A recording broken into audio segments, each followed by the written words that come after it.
In 1959, two men bought a used sign from a bankrupt car dealership on Danforth Avenue in Toronto. They didn't have a name for their new restaurant yet, so they just used the name on the sign. That sign read Harvey's. It was an accident, and somehow it became one of the most recognized names in Canadian fast food history. Over 65 years later, Harvey's operates nearly 300 locations across Canada. It serves over 1 million customers a year.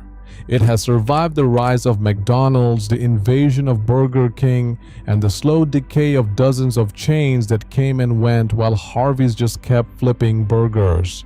It is beloved, it is profitable, and by almost every measure, it is a success story. So why has it never opened a single location outside Canada? That question sounds simple. The answer is anything but. To understand it, you have to go back to the beginning. Rick Moran and George Sukornik opened the first Harvey's in Richmond Hill, Ontario in April 1959, 8 years before the first McDonald's set foot in Canada. The concept they brought to life was genuinely radical for the time. Customers didn't just walk up and receive a burger, they moved along a counter and told an employee exactly what they wanted on it, topping by topping, watching it happen in front of them. Pickles, mustard, onions. Their choice, every time. This wasn't just a gimmick, it was a philosophy. Harvey's was built on the idea that the customer knows best, that a burger isn't finished until the person eating it says so. That simple idea resonated deeply with Canadians, and it spread fast.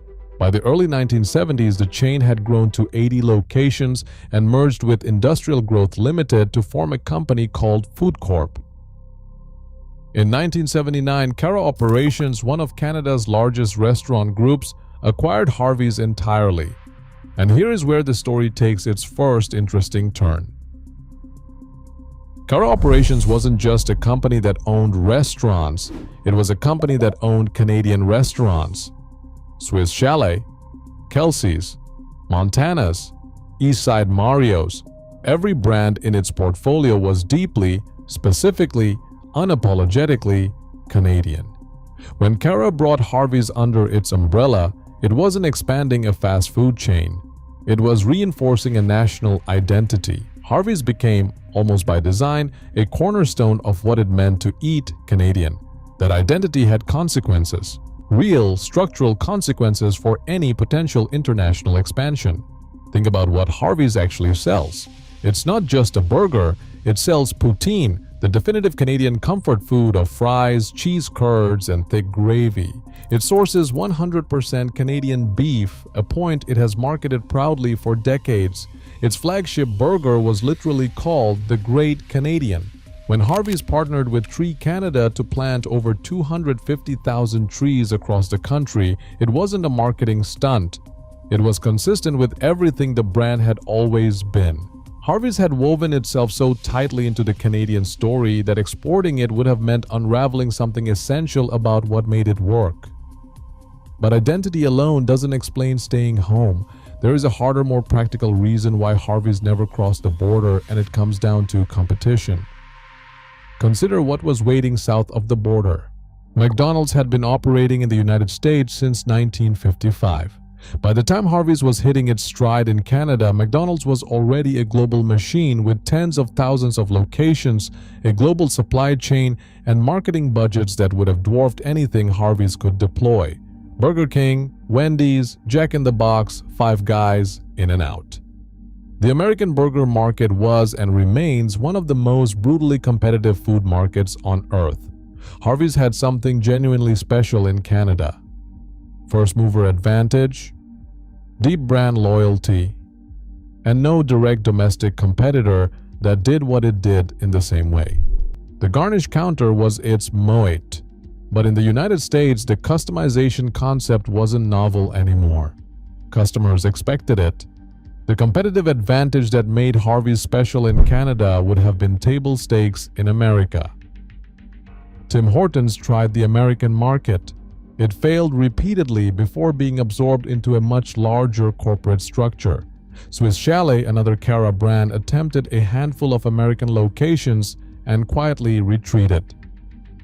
The graveyard of Canadian chains that crossed the border and disappeared is a long and instructive list. Harvey's watched all of it happen and drew its own conclusions. There is also the question of ownership structure to consider. After Cara Operations became Recipe Unlimited in 2018, its strategic priorities were very clear. Grow the portfolio in Canada. Deepen the roots.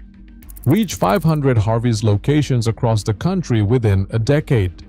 The ambition was not outward, it was downward, deeper into the Canadian market that already knew and trusted the brand.